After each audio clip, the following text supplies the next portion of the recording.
Uh-huh. All right, Diana. So Reggie, we are so excited to have you back again. And really, I just want to start with a round of applause because this man has been on the go. I mean, really, to make time for us is such an honor.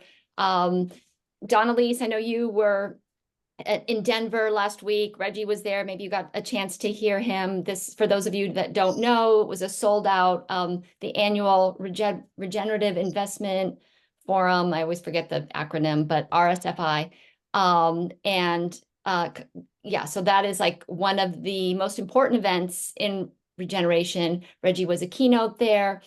He was just in Woodstock, New York for the opening, the sold out opening I saw on Instagram, for a new film that he's featured in called The Jungle. I first met Reggie years ago at the 11th Hour Project, through a man named Kevin Boyer, who helped start the Regenerative Agriculture Foundation, which is based in Minnesota. And without further ado, I want him to tell you briefly. He came to the United States from war-torn Guatemala and moved to Minnesota, but he has this vision of using poultry-centered regeneration that is incorporates agroforestry, that we're going to talk about, and is just so exciting. It brings a lot of indigenous wisdom to this work. And thank you to our friend Reggie for being here. Yes, it's great to be here. I actually haven't gotten home yet from the New York trip. I landed in, and anyway, here I am on a Culver's parking lot because the two people from the farm hadn't had dinner, so I said, go grab some hamburgers and I'm gonna go join this meeting. Oh, Oh, I know. So anyway, yeah, hey folks, I mean, listen, I'm just somebody trying to do their best at doing our collective best at trying to fix for real, not narrative, not claiming words and statements, making statements about stuff regenerative or otherwise, but actually trying to do the stuff that needs to be done. And then whether it gets called regenerative or whatever it gets called, to some of us, that is not relevant. It's not egocentric, it's ecocentric. And so we're here to do the real work, make sure it works.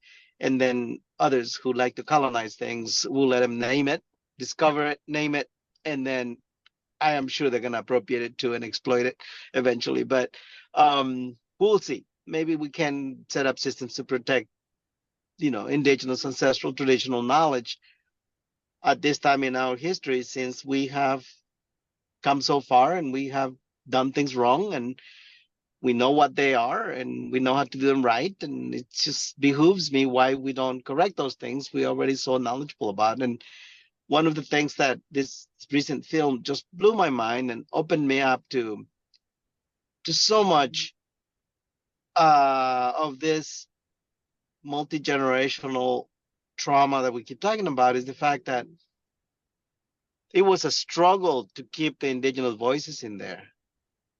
All the feedback. And this, we are talking about farmers who are doing organic, so-called regenerative, and they just don't want minorities talking about regenerative. It's really ingrained somewhere in a part of our psychic to to accept only things that white people are saying. And so being able to be in these spaces where there is a lot of people who are beyond that now and that actually are understanding that if something is working, it's working and we should adapt it. And now if we can save the planet, we should all save the planet. And who comes up with an idea? We shouldn't be relevant anymore. But that's not the case. And this movie was one of those cases where I was just sitting there wondering, are we actually having this conversation? You got to pinch yourself. Like, yeah, but if so and so says those things, it's not going to go the same way. Can we just have this other person say the same thing? See what I mean? wow. I'm not going to name anything, but it was like, wow, what the heck, people? And here we are still. Like, I look at it and I think, okay, What's my ancestral teachings, my ancestral wisdom telling me about those things? Well, that I am only responsible for what I do. I am not responsible for what others do. So here we are. I am here 100% sharing whatever you want me to share with you with no hesitation or restraints, because I truly believe that the answers to a bright future are imprinted in thousands and thousands, tens of thousands of years of indigenous intellect that has been stamped on the land and in the history of every community around the planet. And if we can just reconcile with our egotistical and colonizing urges, we may just be able to tap them and get out from under this just incredibly overwhelming sense of hopelessness that the industrial system and the colonizing and capitalistic systems have literally dumped on us, and it doesn't look like they left us a way out. In some days it does feel like that. Right now it's kind of feeling like that for me a little bit, but on the other hand, it lasts 10 minutes and I'm back at the farm raising more chickens and looking at all the birds and all the incredible life we have brought to that farm in really short 3 years, and just tracking that. Wow, nature has such an amazing way of bouncing back, and it does it because it loves us, wants us to be here, and wants to take care of all her children in the trillions. And so that's my story. I came from that space. I don't think any other way. I grew up being, trained to look at the world, understand the world, learn from the world, be with the world, relate with the world, and live according to that understanding that we are all indigenous to the planet. 62% water, 97% of all of our bodies is carbon, oxygen, nitrogen, hydrogen. Only 6% is minerals. And when it comes down to it, whether you're black, brown, or white, it doesn't make any difference. You're still indigenous to the planet. Now, whether we accept it and take responsibility for it, that's a whole different story. And that's why I like these conversations, because I think you are here because you want to do that.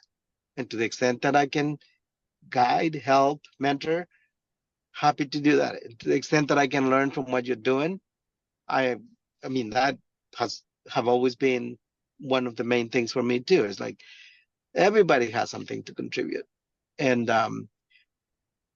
probably central to these conversations is, if you want to take one strategic aspect and approach to these conversations, is what I call the wakening up of the indigenous intellect. You have it, I have it, everyone has it, but we suppress it. We suppress it in the name of other things. I'm busy, I gotta get to the office, I gotta whatever, and I don't have time for that, and so on. And then eventually it hits us. That lifestyle hits us, and you end up with high blood pressure and whatever other diseases, and and then or you end up with mental illness, stressed out and everything, and you need therapy. And what is the therapist going to do? Wake up your indigenous self so that you can start healing, because that's where the healer is. That's your healer right there. That's your spiritual guide. That's just grounding. That's your identity. We are, at the end of the day, that's our identity. Also, we're not only colonizers, we're also indigenous. And that wakes up, and we use it to take care of ourselves here and there, whether it's switching to organic foods, being more outside, talking to the children, telling them stories, listening to the stories. That's the indigenous way. And that's what the therapists say to do. It's just waking it up again.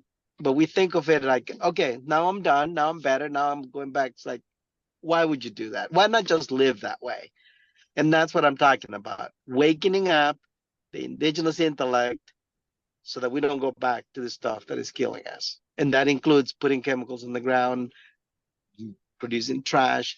If we're executives and we're designing packaging foods, CPGs, whatever it is we're doing, the indigenous intellect just percolates anywhere you are, whether you are fishing or planting something or transporting something, building a truck. If you're building an electric truck, can you use your indigenous intellect instead of producing those monsters that you see out there today? I don't know if you see in the Tesla truck, but it's one of the most embarrassing things that human beings could have ever come up with. It gives me I will, anxiety. I will leave it at that for now because I think I made my point.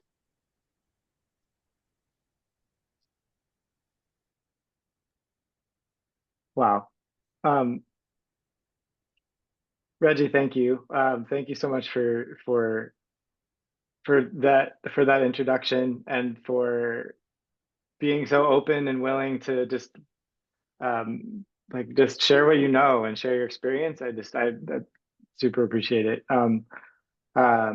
Isaiah, you've got the question first. I'll step back. Sounds good. Reggie, thank you so much. So my name is Isaiah Cruz. I'm part of the Taino tribe here in Boriquen, also known as Puerto Rico.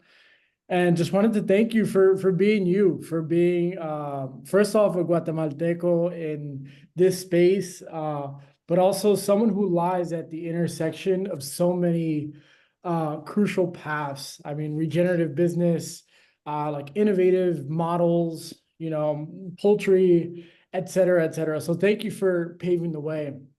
My background's in AI, and I'm kind of blending that with environmental conservation and rooting all of that in indigenous wisdom. So I see I take a lot of inspiration from what you're doing. My question is funding. So the way that we've thought about funding is like trying to insulate ourselves from the profit-seeking tendencies of the capital markets and investors. And so we've tried to go kind of direct to community and grassroots and bootstrap it. And, but obviously that's tough and limiting. And I know you guys have started to you guys are getting interest from pretty big investors. So I want to know how you've navigated staying true to the indigenous roots and your regenerative business model while still, allowing the possibilities that come in with working with bigger investors. Yeah, and honestly, we haven't gotten big investors yet. They don't meet our terms, and we are not interested in theirs. And so if we meet big investors who meet our terms, we'll take their money, but we are in control. And that emanates from the very foundation you just laid out. That bootstrapping, believe me, you want to do it that way. Unless somebody comes in and says, okay, I don't want you to suffer because it's painful. I don't want you. I really believe in this. Here is all the money you could use, and you set the terms. Then take it, but you set the terms. Otherwise, you're just going to be spun around and you just end up one more of those, cogs in a bunch of wheels that you don't even recognize yourself again. And so that's one thing. We have raised quite a bit of money, but it has been a superbly diverse system. For example, we launched Tree Range Farms in 2022. We had a lead investor, Terra Regenerative Capital, that came in. They put some capital so that we could just barely get the lights turned on and get an accountant and get a consultant to come in and help us with the pitch decks and things like that and so on. And that money went out. We needed to start selling products, but we didn't have capital for that. Buying the products and putting them out and getting the labels set up and hiring somebody to sell the products and develop marketing. I mean, all of those things that have to be done in CPG, right? And so we kept looking around for equity investors. The largest equity investor we have gotten is $100,000. We have 25 investors now, and we raised $1.3 million through that model of regular investors, but it's 25 investors, $1.3 million, and the largest is 100,000. We got $10,000 and $25,000 investors too in that mix. Okay, so that wasn't going to cut it because we couldn't pay our fixed cost and also capitalize the production and all of the cost of goods sold and especially the overhead to get the marketing and packaging and delivery van and all of those things out. And we were in trouble. We were about to close down in the end of 2023 because we couldn't make it on the company side. I mean, we you got to understand, we are not a one business. We are an ecosystem of businesses. So the processing facility for the chickens is one entity. And we secure that from the beginning. That has never been in financial trouble. And the nonprofit that owns and operates the processing facility for chickens is also pretty secured. I started that first, and then we bought the processing facility. We did that very slow, completely bootstrapped, completely grassroots, and it took 6 years to get to that point. And it was good. We never took debt. It was all grants. And then we started processing chickens and generating income to the extent that now we are closing up on $450,000 of income from fees that are charged for the processing of chickens, right? That puts us at the processing facility only about $125,000 in deficit. I mean, honestly, that's nothing considering that every processing facility is going belly up every day. So we're actually solid on those two. Then we launched Tree Range Farms in 2022. It's been stumbling. We got to 2023, end of 2023. We really weren't making it. I was 2 weeks from payroll default in October in 2023. And I called Diane at the RAA and I said, I'm out I'm at the end of every rope I've been pulling at. What do we do? And anyway, we had talked to another investor who had an idea and said, well, why don't you set up a purpose vehicle, a special purpose vehicle to bring in donations and turn them into investments. And so then you can raise from the same funders that fund the RAA, the nonprofit could fund an investment fund to invest in the company. I never heard of that before, but I went to work right away. The next day I had an idea. By the following week, we were at the RFSI in September in 2023. And Sarah Bell from the 11th Hour Project, you may know her, she was there. And I actually asked her permission to share these stories. And I said, Sarah, would you contribute, seed money so we can establish a investment fund based on that criteria? By then I had already read through and I knew more or less what we could do. And so we hired this company called Lojas, which is a nonprofit that sets up those special instruments, went back to Sarah, got $100,000 into the ATC, rushed them through, brought them into the Tree Range Farms operation, caught up with the payroll, had enough money for another month, and scrambled to get another 50,000 and another 50,000 and another 100,000. And then at the RFSI was this foundation.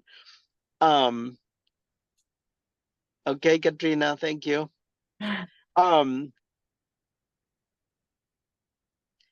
So this Australian foundation was really excited about what we were doing. And so they came out and I told them the same story. I said, we are just 2-3 paychecks from going belly up on a regular basis. And they came in with 200,000 first and then 100,000 later. Move forward, and we have raised $835,000 into the ecosystem transformative capital and continue to get trickled in regular equity investors. And that's why we're in business today. By no means it has been a situation where we got some big investors and suddenly we're doing well and all of that. It's been like I got a really bad cold right now. And I know it came because I haven't been able to stop for the last month and a half, from Climate Week to the Intertribal Council to the RFSI, back to New York. I haven't even gotten home like in a month. So all I'm saying is, yeah, do the hard work, there is no easy way. If we're gonna do this right with integrity, not sell our souls to the devil in the process, end up in the same place where everybody else ends up, lack of integrity, unable to hold the space, and then compromise and being conditioned to go back to conventional shit anyway. Why would I do all of this and then give up when it's actually getting good? Right now, what I know, what I can say is our biggest success is not the raising of capital. We haven't actually done that really well. Others raised $20 million in the same room where we didn't even get 50,000, right? And it was for the similar purpose, except we didn't have any gadgets and they had gadgets. And I literally mean technology. And these were, regenerative investors. Okay, so I knew that. And so at this point, what we know is the biggest assets that we have is the fact that we have infrastructure. We can grow things. We can put them in the market. We have a market now that is just around $1.1 million after we had zero in 2022.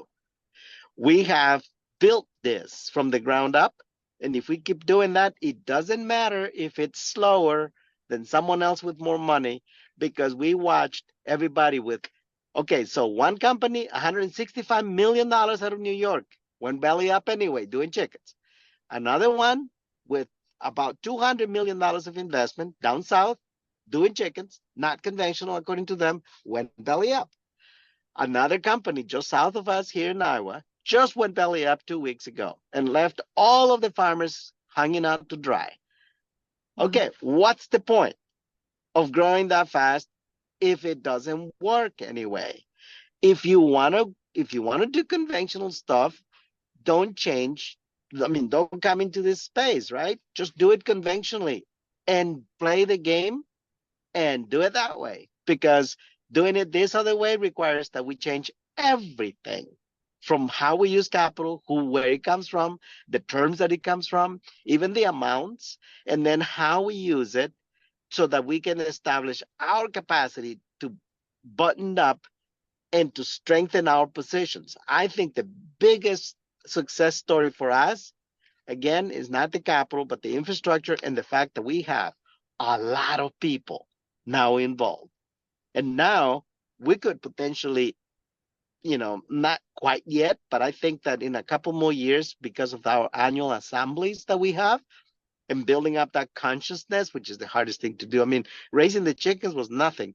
Raising people's consciousness, that's bad. That's difficult. And so, but once we raise that and we are on the same page, we would be in a position to just bail ourselves out if we need to, or to just gather up our resources and launch a new company if we need to. And those folks who want to come from the outside, they will always be invited on our terms. But to get there, it's not like you just write a really good business plan. That doesn't work like that. I hope that helps. And I went way beyond your comment because it's something we all struggle with. I know that. That helps. Thank you very much.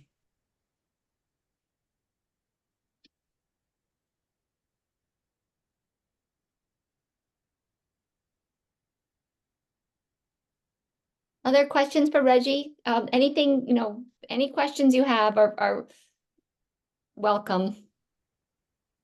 This guy's a straight shooter. He will tell you what it's like. Reggie, how replicable do you think the tree range model is?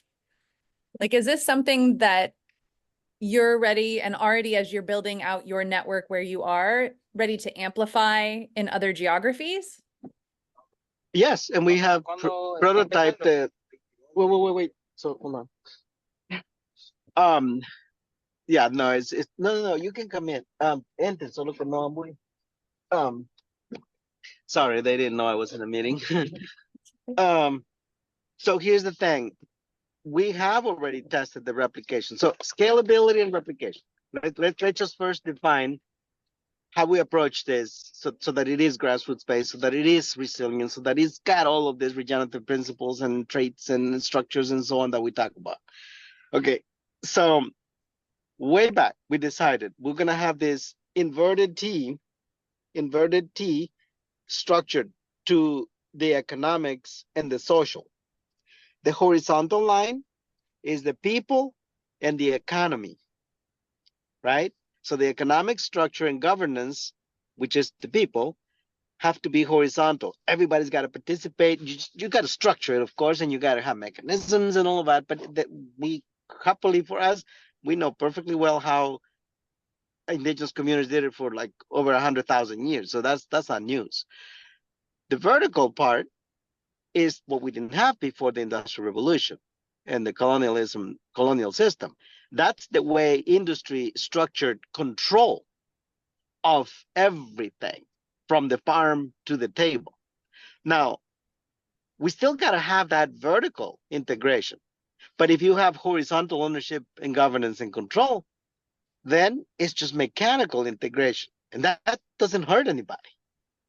It's when you take that mechanical integration, that effective tool of extraction, and you actually use it for extracting and destroying, that is when it causes problems. The tool by itself is harmless.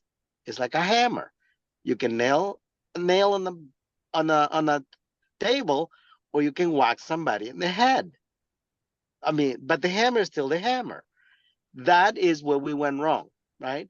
And so when we think about this system and how we are bringing it to other places, the core is not whether the production process and all of that can replicate. That's already established. And if you got a calculator and a notebook right now, you could ask me any question about the size of markets you want to supply. Like it could be the whole continental US, 8+ billion chickens. And I could tell you how many production units, how many farms, how many production units per farms, how many farmers, how many acres, how many pounds of feed, grain, how many hazelnuts will be planted, elderberries. All of that is just a mathematical equation at this point. That's not the question. I mean, I was trained on how to do that.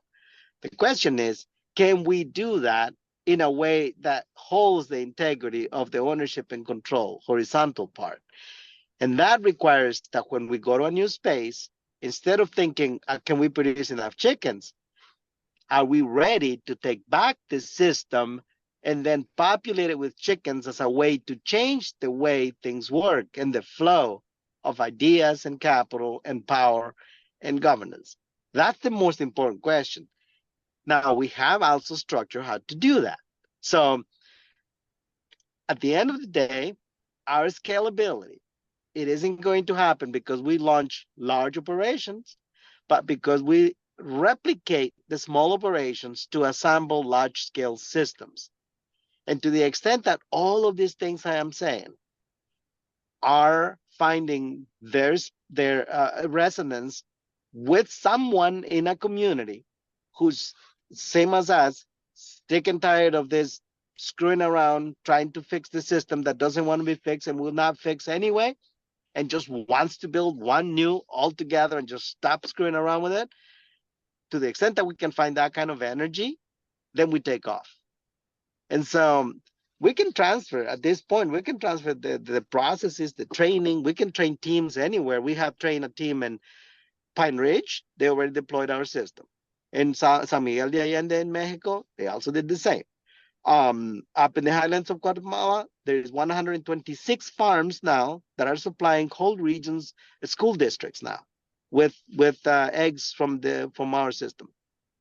In the border with Colombia and Ecuador, there is 9 communities now, indigenous communities, that I went to train way back when the FARC and the army had a truce in November. I can't remember which year, but during the truce, I went in there for 2 weeks and we trained leaders in those 6 communities. I got out before they went back to shooting each other. Anyway, so yeah, that part, in fact, yes, is the answer. Not a straight line is the qualifier. It takes actually people. The chicken is an instrument, it is a strategy, is not the goal. if people can organize themselves in a way that changes the system, it doesn't matter if we raise millions of chickens. And that part, I think, is more the result of how mature and how frustrated, yes, how sick and tired of the system, and then how mature so that nobody's scrambling and shooting from the hip. That we can't afford. It's got to be thought through, methodical, systemic. It's an intellectual insurgency. It's not a business. I love it. Do you have a name for that kind of catalytic energy as you've moved into these different spaces to create and catalyze this change? Like if you had a job description for that person, what would it say? Oh, yeah. I think my job is to ignite the indigenous intelligence, indigenous intellect in everybody so we may, one, recognize who we truly are, not an individual, but an ecosystem that emerged from the geoevolutionary process of energy transformation of the planet itself, which makes us indigenous to the earth itself.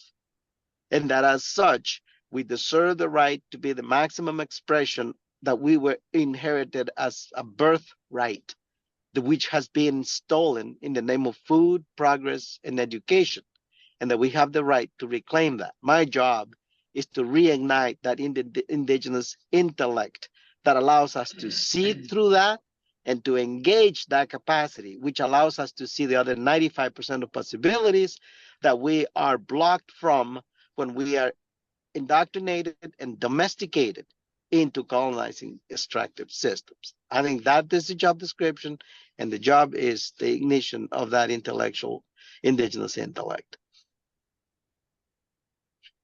It's brilliant. The chicken revolution, I'm in. Me too. You're all in.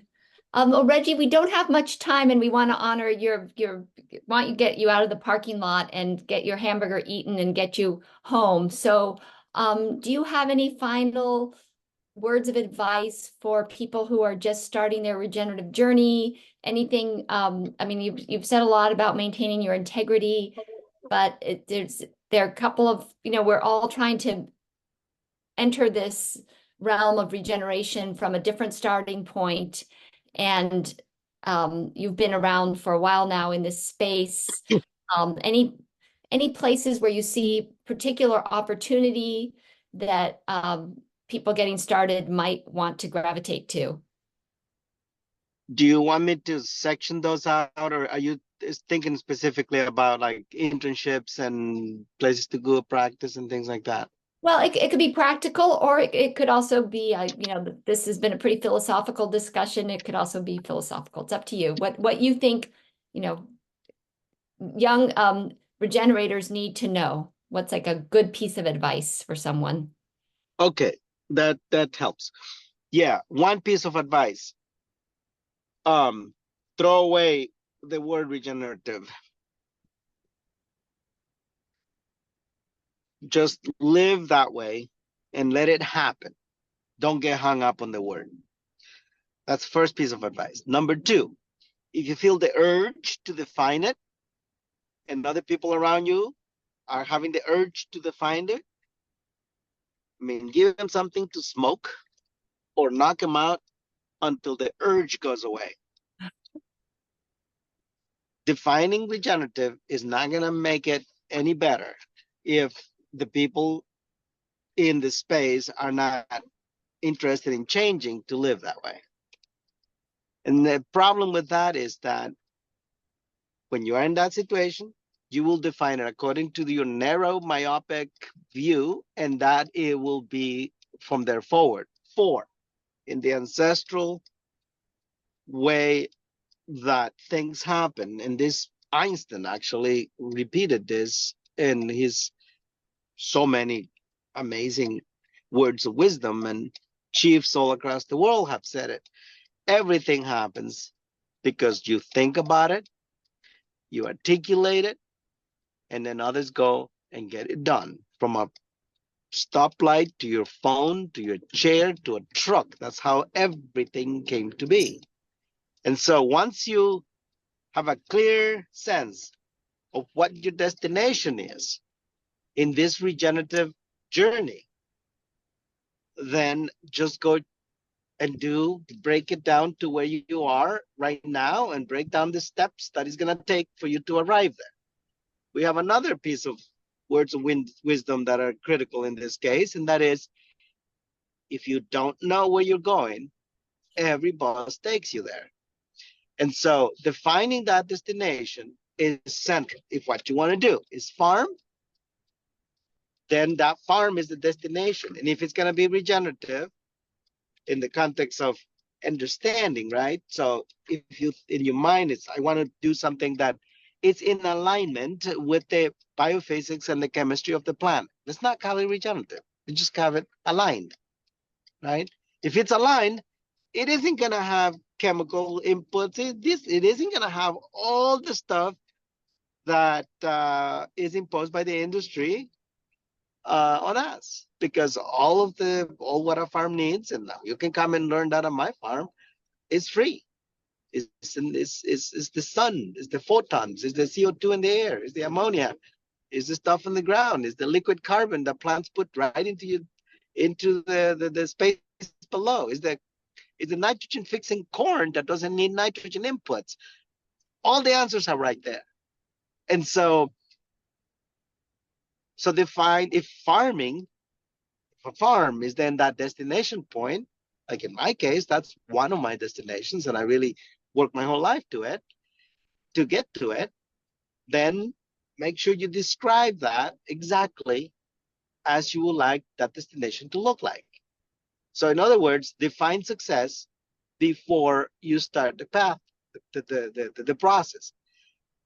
There were over 14 nonprofits when I started this work in 2007, and I really wanted to build a larger community to process what I wanted to do. It was like I wanted to be part of an ecosystem of people and institutions and all of that, and I didn't know I had to go build it. Just like the ecosystem transformative capital, I thought, I mean, there's all of this impact capital, regenerative, whatever the hell.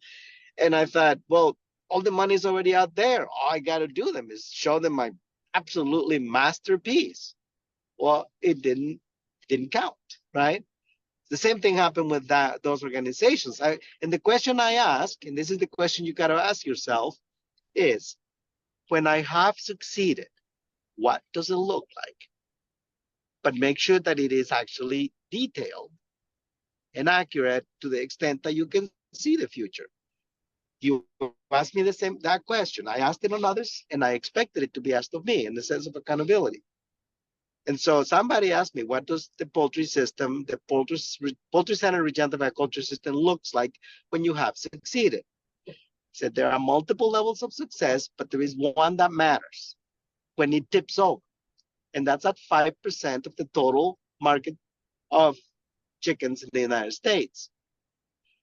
And that is 450 million chickens, 3.5 million acres engaged, 1 million farmers,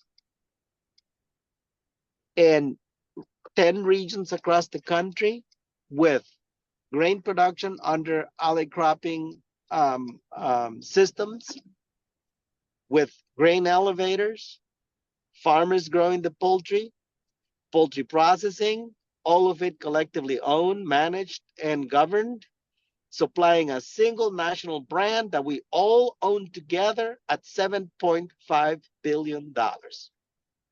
That's the destination. Make sure that it is quantifiable. If it is not, you're never going to arrive at it because you'll get lost in the way and any bus will take you. All right. I know that was a little bit more advice than you asked for, so I'm going to have to charge you for that, but I'll send you the bill. That was a great answer. Thank you so much.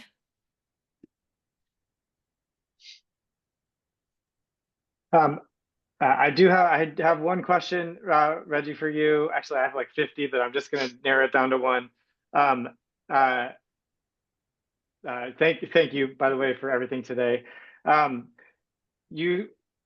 you didn't start with tree range. It sounds like you started with processing, and obviously processing is such it can be, and especially in a conventional way, just such a toxic, awful environment. How did you approach processing in a way that broke away from just the standard of horribleness? Yeah, I mean, everything is hard work. Let's put it that way. When you make hard work abusive, that's when it hits that problem issue and extract it, right? And so if you have to do hard work, but you find the meaning in it, like we do hard work. Raising chickens isn't easy, but there is meaning in it. And so that makes it enjoyable, in fact, even spiritually fulfilling. So if you start thinking that way about processing chickens, especially since you're going to kill an animal. And so the first thing we did was, one, we're never going to put the processing facility under a for-profit structure, because that by default creates the baseline for somebody to create the conditions you're talking about. Number one. Number two, we're going to start small so that we can learn the social aspect of this and grow it from there, right? In an environment that is also relaxed. So if you got a boss, an owner who demands profits, what's going to happen automatically is you're going to start pushing down wages, benefits, animal welfare, and you're going to stretch and the assembly line, and you're going to speed it. Exactly what happens in the conventional system. You remove the reason to do those things and let people decide, and you got solved 90% of the problem. The rest of it is still, you got to resolve conflicts because now it just happens that a lot of those folks have never been, when a lot of people who, when you relax everything like that, they are not used to living that way. And so you got to relearn. No different than when you come out of the university all trained and ready to go because you got the PhDs and everything, and you show up to the community and you realize, holy shit, I got to unlearn half of what I learned. It's like that, except in the context of a processor, and you got to retrain the people. And now that's what we're doing. And as people get retrained, we get retrained on the destination we want, which is a place where everybody's respected, where everybody makes decisions, where the efficiency is based on actual capacity, not on stretching people to the brim. All of those things, now you start putting them in place. Thank you. That's fantastic. Thanks. And we have to start with processing, because why would I raise a chicken I can't process? Yeah, right. Absolutely. Kim, do you have a question? A quick question. Yes. First of all, Reggie, thank you so much for what you're doing in Minnesota, my home state. And please let me know, or what would be the best way for me to find out how I could help support your work. Doesn't have to be with you. Maybe there's someone on your team that I could have a chat with. I have a digital marketing agency and some connections in southwestern Minnesota. So I could take that answer offline, but I want to work with you. I want to work in your ecosystem somehow. We'd love to welcome you. Send an email. We are growing the team regularly. We have a new person now on the business administration. Her name is Kayla. And we also have a new person under the business development, whose name is Marianne. And at this point, Kayla will probably be the best entry point for you, because she's going to be looking after marketing. Okay. Thank you for everything. Thanks. All that you do. Yeah. Thank you. Huge inspiration. Did I ignite the indigenous rebel in you? It's ignited. It's ignited. Yes. Yeah, I can see the fire. And I have a colleague on Pine Ridge too, so I might check in with him and see what he knows. See if there might be some. Yeah. Who's that, if you don't mind? Chris Cooney. He's Cooney. He's okay. a Lakota artist, builder and was one of the people featured in a um, CNN video interview. Ah, The unfortunate something about the unfortunate or very difficult situation on Pine Ridge under CNN. Anyway, he's just a good guy, and I also have a relative on Pine Ridge too. Thank you. very good. I go to Pine Ridge frequently enough because Macoche Agriculture is based there. Is one of our main anchor operations. We got a poultry processing facility there. It's the first mobile facility that we bought and set up, and we were just at the Intertribal Agriculture Council fly in 2 weeks ago, a week and a half ago, in Arkansas, and there were, I think, 3 people from Pine Ridge there, and They could use some help.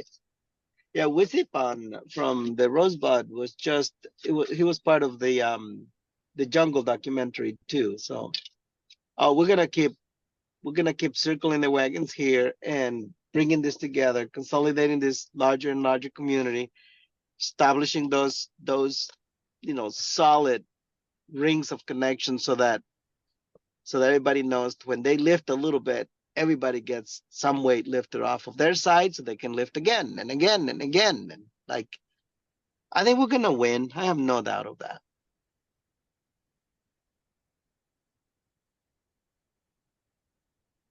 Besides, if we don't win, it won't matter.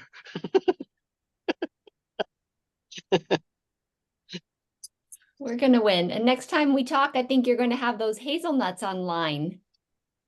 They're going to be ready in Probably. 2025, right? Yes, And so we'll I get mean, to talk about chickens and hazelnuts.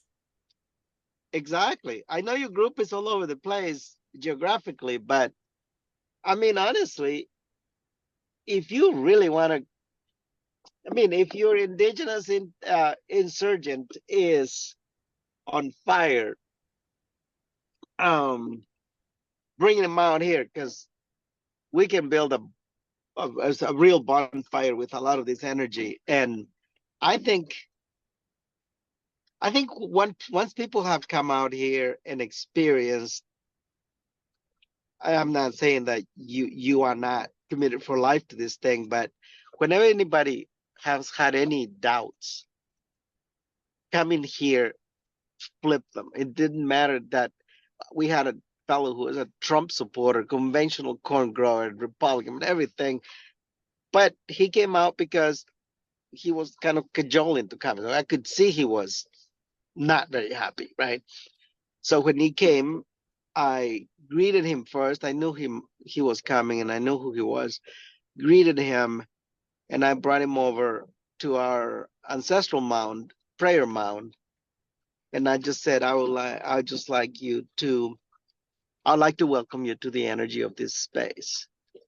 I said, this is a safe space. You are respected. Everything you believe and say and do is your choosing, is of your choice, and our ancestors here are happy with you. And there was a whiff of air that came down. I don't know. I mean, it was so perfect. It's a circle, so that happens quite frequently, but it just happened when he was there. And I made a point, and I think they are just saying that they agree. He wasn't exactly sure what was going on, but he lowered his guard just enough to understand that, well, for us to go into the next conversation, which was, I think we're all hurting. Yeah. I don't think he could disagree with that. And I think we are hurting because we have supported the wrong institutions. I wasn't saying which, so he couldn't disagree. So he had to agree with that. And then we went on like that. And then I said, back in Guatemala, when it got to the point that they were coming for our souls, hell, we fought back. And I got the feeling that you are here because you got to that point when you feel like somehow we got to fight back. And man, I'm telling you, we could disagree on 1,000 things. If we could agree on one, I'll work with you. And I hope you will do the same with me. And then we went back And I won't tell you the rest of the story because it gets a little bit long. But this is not the first time. This is the fourth person like that who has flipped their land and into one of them into our very system, gave it to his son, and said, "You go and do that." You know, I can't, I don't know how to think that way or do that, but hell, go do that. You know? So think about that. Think about the space. Think about that togetherness as part of this growth. And if that makes any difference for you, it's always open.